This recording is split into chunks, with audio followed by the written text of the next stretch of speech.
Welcome to God is Open. I am your host, Christopher Fisher. Today on God is Open, we're going to be responding to this 40 plus open theist proof texts answered with Steve Gregg. Now, Steve Gregg is a Armenian or non-Calvinist, and he runs the site The Narrow Path. He claims to have had a debate about open theism sometime in maybe like the 70s. I'm unable to find that. His name and open theism does not pull up any Google hits, but today we got this video.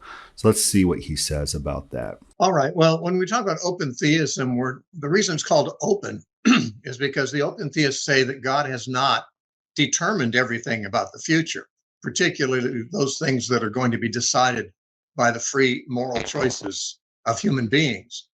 God has determined, of course, whatever things he is determined to do. For example, now all the scratching on the audio, that's on Steve Gregg's side. I think his microphone is broken or just not a very good microphone. So not coming from Braxton Hunter and not coming from my side. Things, changes in nature, things that have no relevance to man's contingent moral choices, but that because man is free, man can choose things that God has not foreordained. And because they're not foreordained, they're not even foreknown. Now, this is the controversy of open theism, is the idea that God doesn't know the future. But the open theists feel that this is... Yeah, so notice this choice of words and how he defines knowledge. So this knowledge that he's talking about is an unfalsifiable knowledge. That's not what normal people use the word knowledge to mean. I have a knowledge that if you have an 100-sided dice, you're not going to roll a 99. Yeah, it's probable. It's possible. You got a 1 in 100 chance of rolling a 99, but I know you're not going to do it. Yeah, I might be wrong on an occasion, but it's not knowledge just because it's falsifiable and 1 out of 100 times it's not going to happen. My knowledge has pretty good certainty behind it. It's a 99 out of 100 chance that I'm right? With the fair-sided dice, with one that has true randomness in rolling. I got 99 out of 100 chance to be right. It's knowledge. You're not going to roll a 99. And nobody's going to be disputing these things. This is just normally how we talk. You say, oh, I know I'm going to pick up the kids tomorrow after school. People aren't like, oh, you don't know that because that's not some sort of unfalsifiable certainty knowledge and something else could happen and a meteor could strike.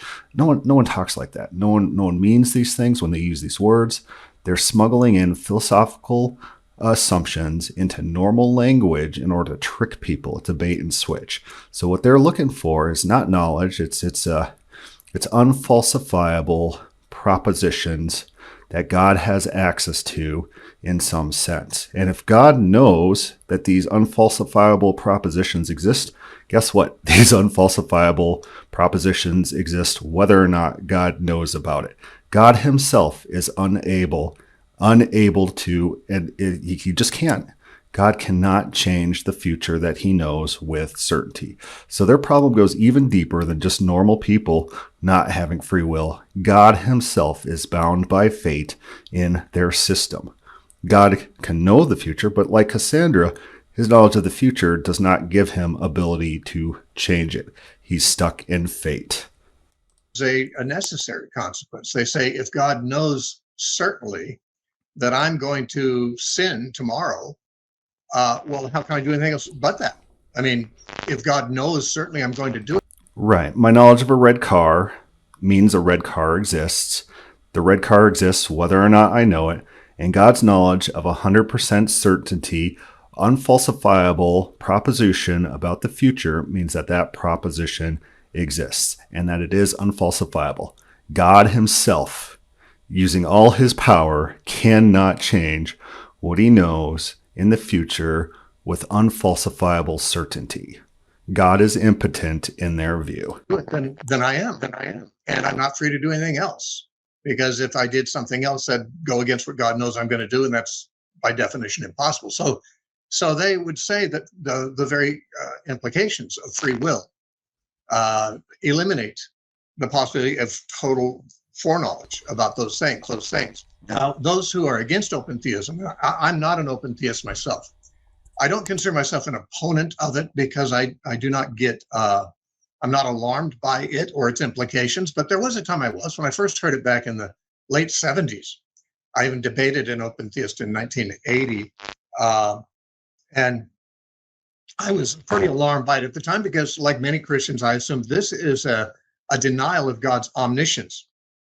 You know, when we believe that God knows all things, we assume that means all things future too. And we have some apparent confirmation for that in the multiple prophetic passages of the Bible where God tells the future. And so we feel like, okay, his omniscience includes knowledge of the future. Now the openness people would say, well, yeah, God does know a lot of future things because he has plans to do. Yeah, so it's kind of begging the question. So when you look at ancient concepts of omniscience, typically it was a visual omniscience of all current happenings in the world.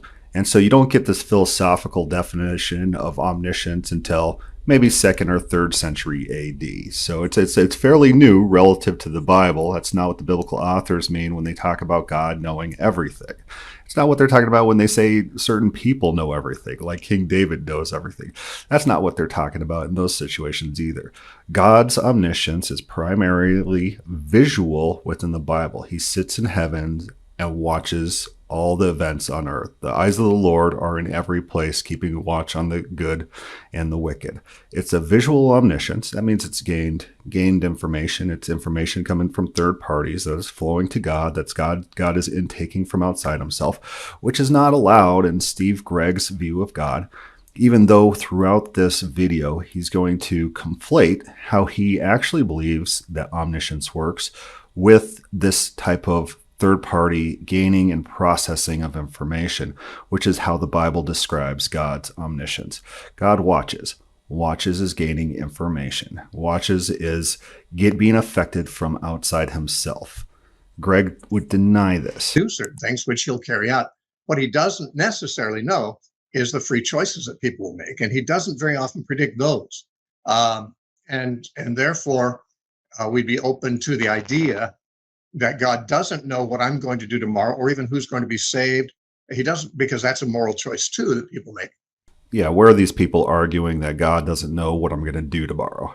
That's nonsense. I know what I'm going to do tomorrow, so God knows even better than me what I'm going to do tomorrow. But it's not in this unfalsifiable sense. And of course, when things change, God responds appropriately. So God thinks he's going to do something. God says he's going to do something. When the people change, God changes accordingly.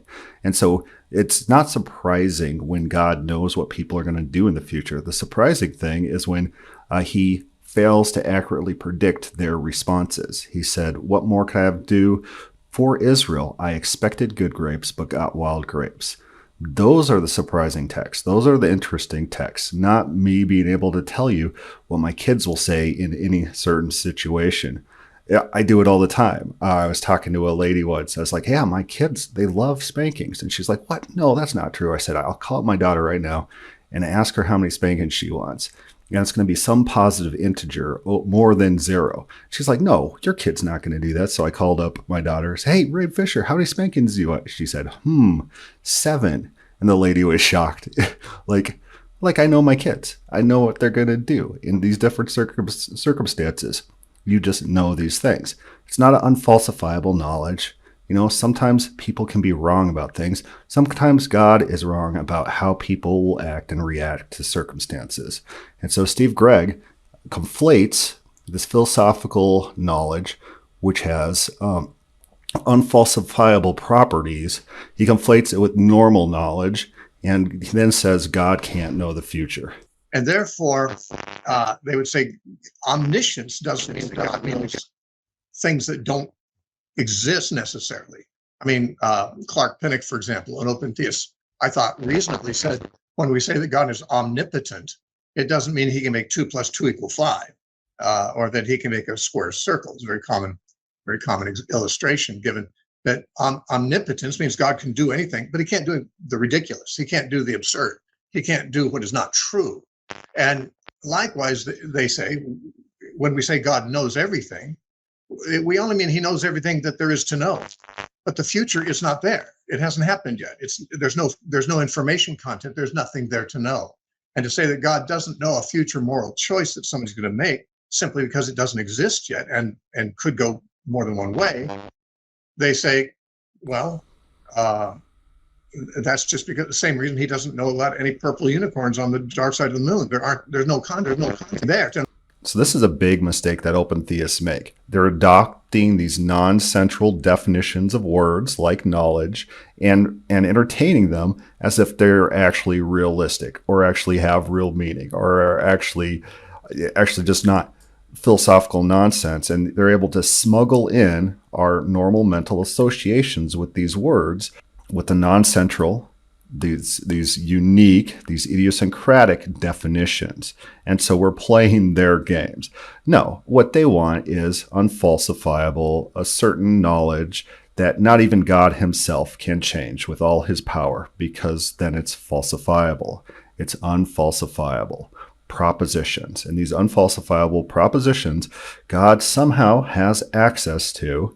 And in their model, God can't be gaining access to this from outside himself. So it's internal generation. Because, of course, if God were to gain information from outside himself, open theism is true. If he's looking into the future to see what's going to happen, if God is going through discursive reasoning to figure out what's going to happen in the future, that's God generating, gaining knowledge. And they can't have all these things. But Steve Gregg, does he not understand his own theology? Or is he playing dumb? Or is he doing a Moat and Bailey tactic in which he's trying to smuggle in all his ridiculous claims, but retreating back to more defensible claims when he's in public or when he can be challenged on it?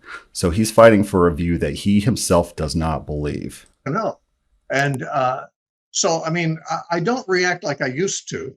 About this. I used to have a problem with open theism much worse than I would today. And I'm not even sure I have a problem with it now, except I'm not persuaded that it's biblical.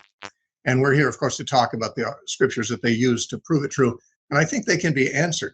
I'm not sure that they have to be answered, but they can be. And that's the point I want to make. And I would say this, that whereas many people think open theism challenges the nature of God, I don't think it does now that I understand it better, and I have understood it better for the past few decades. But I think what it challenges is the nature of time, which is more of maybe a philosophical, quasi-scientific question, which the Bible doesn't necessarily tell us anything about. The Bible doesn't necessarily tell us about weird theories of time that are non-intuitive. Yes. Absolutely. It doesn't talk about time travel. It doesn't talk about time being a thing that people can be outside of or inside of. It doesn't talk about any of that because that was not even on their horizon. It's not even a philosophical option. It's ridiculous Platonism nonsense. That's what that is. C.S. Lewis speaks for probably the majority of, evangelicals in saying that, God lives in the eternal now, that the past, present, and future are all now. He's outside of time. And therefore, he can see the future without causing it as easily as we can see the present. And now this may be true. I think most evangelicals accept this view. I think I might accept this view. I do believe God knows all things future, but I'm not sure how he knows. This is an explanation that people sometimes give. But the Bible doesn't actually say that God lives outside of time. This is a philosophical point. And it seems to me that Christians... Yeah, so I'd point to the Will Duffy debate about timelessness. It's really funny and really telling. And I have a small clip of that debate in which the guy's like, oh, you could read these verses as if God is timeless. And Will Duffy's like, this is a debate about the Bible, what the Bible says. My problem with the verses you're using is they don't say the thing that you're claiming. You're just saying that these verses can be read as if God is timeless, or in that sense, when there's plenty of other options. The Bible just does not teach this timelessness theology. It's not in the Bible. And the guy is flabbergasted, like he's never been called to account. Like all these seminaries just allow people to pontificate on nonsense and make allusions to verses and say, hey, this verse could be kind of read this way, and so I'm going to use it to prop up my position and make my points. They've never been forced to prove their ridiculous claims in their life. No one's ever called them to account to actually put forward evidence for their beliefs. It's all nonsense. are at liberty to see the matter of time differently, and whether God is in time or not, because the Bible. Now, of course, many people say, well, time was a created thing, like space, like matter. The Big Bang began time, they would say, and there was no time before that, which, to my mind, is beyond my pay grade to even think about. What do you mean? There's nothing before that? Well, if that happened, then there was something was before that, because it happened at a point of time. But I'm no great philosopher. I'm just a Bible student.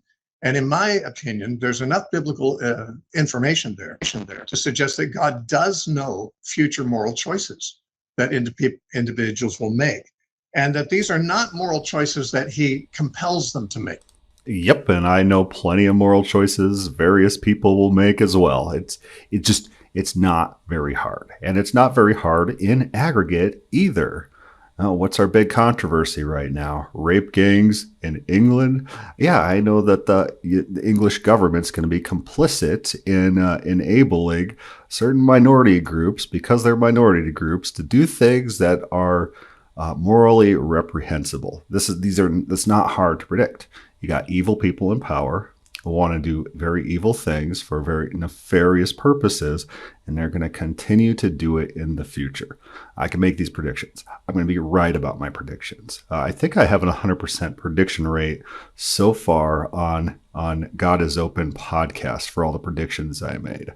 And so it's not hard to know what free moral agents will do in the future based on circumstances. It's not hard. And so these guys are pretending like it takes like a Nostradamus genius in order to do these things. It's disingenuous. It doesn't feel. Do they believe these things they're saying, or is this like a post hoc justification of their beliefs? They're like, oh, we need to try to make some sort of put together some sort of evidence for God knowing the future. Oh, here's him saying what this person is going to do tomorrow. Therefore, God knows the future unfalsifiably in exact details. It's non sequitur. It doesn't make sense. This is not good thinking. There are things that the Bible predicts that are going to happen, which God says, I'm going to do this. And I think I think this is something that we have to take into consideration. In Isaiah chapter 41, God makes it clear that the very fact that he can tell the future is the proof that is one of the proofs, at least, that he's God. So look how disingenuous, very disrespectful to God, that this claim is. And so if you are in a war and one side says, I'm going to totally destroy you, I'm going to I'm going to wipe out all your cities, I'm going to put your children to the sword, something like that, and then they bring an army and they do it, people looking back on that event, or even at the time, they're not going to be like, wow, that guy was a pretty good prognosticator of the future. He had this very good knowledge of that's unfalsifiable of future events. That's not what it's about. That's undermining what this is about. This is not about predicting the future. This is not about knowledge of future events. This is about power to accomplish your plans and do what you said you're going to do, proving that you had the power to do it.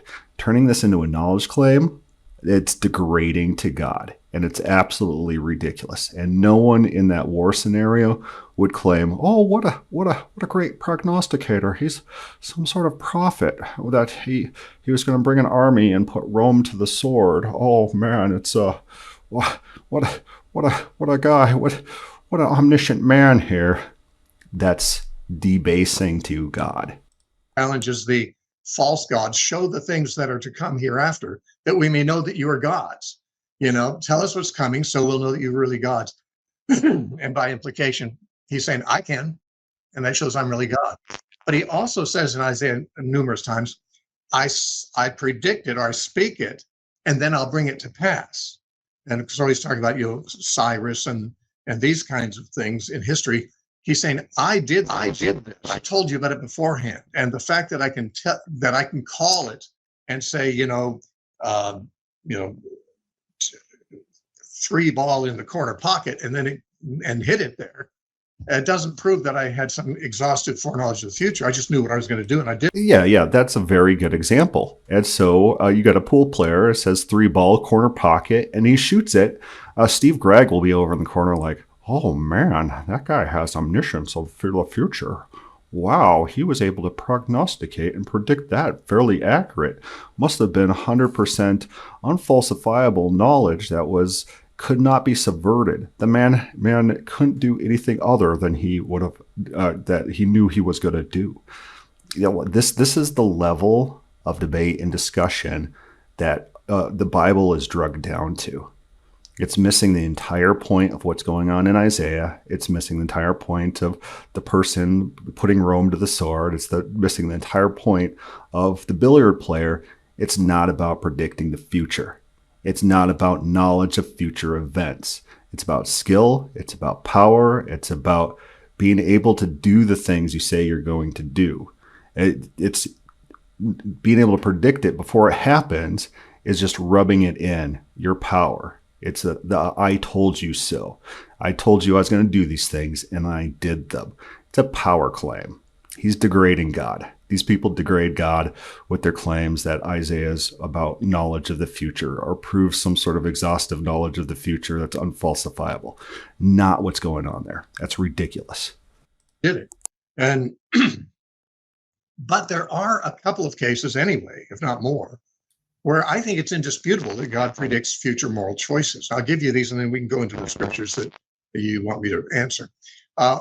One case is in Deuteronomy 31:29, where Moses, speaking, I believe, prophetically, he says, "For I know that after my death, you will become utterly corrupt and turn away from the way which I have commanded you.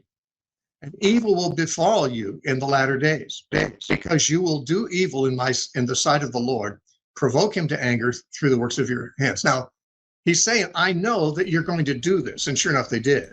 Correct. And he also in Genesis 18 said, I'm going to tell these things to Abraham because I know that he's going to teach his children about me and his children are going to follow me. And guess what?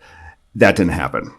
Yeah, so the future moral acts that God predicted in Genesis 18 by and large, did not happen.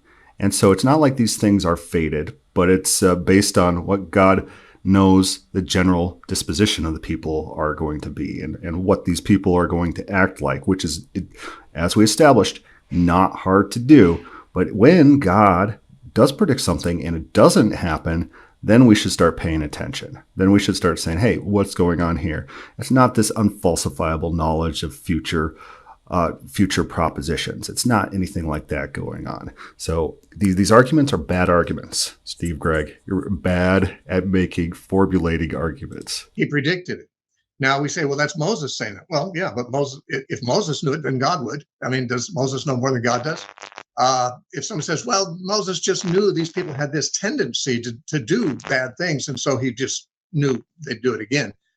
Just like I know that if you offer a child candy or broccoli, they'll probably almost going to choose the candy. But that's not the same thing as. We're going to rewind real quick and listen to him say that again.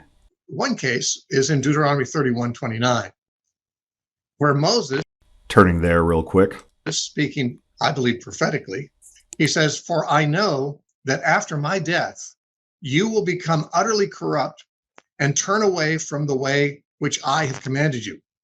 And evil will befall you in the latter days, because you will do evil in the sight of the Lord, provoke him to anger through the works of your hands." Now, he's saying, I know that you're going to do this. And sure enough, they did.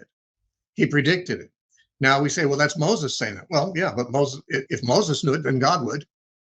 Okay, so here's his point, that a normal human being can predict the future moral actions of other human beings. You're undermining your own claim. Moses doesn't have future unfalsifiable omniscience of all propositions that will ever exist. Normal people can do these things, and normal people can know the future, and normal people can understand how people are going to act in certain circumstances. This undermines every single claim he has about omniscience. He does this again later when he's quoting Jesus and the prophecy that before the rooster crows twice, you'll deny me 3 times. Again, Jesus does not have omniscience. No one's claiming Jesus has omniscience. They claim he has like a latent omniscience, or that's stowed away, but he doesn't know everything. So if normal people who do not have omniscience can say these things, that means that doesn't translate into, oh, God has this type of omniscience that's unfalsifiable about the future because he says the same things that normal people without this omniscience have access to. It's a non sequitur. These people don't know how to make arguments. These are bad arguments. They should be ashamed of themselves. Anyways, we're going to probably cut there today. We'll probably do a full live stream of this in about a month's time or so. If you have any questions or comments, put that down below or start a thread on the God is Open Facebook page. Thank you for listening.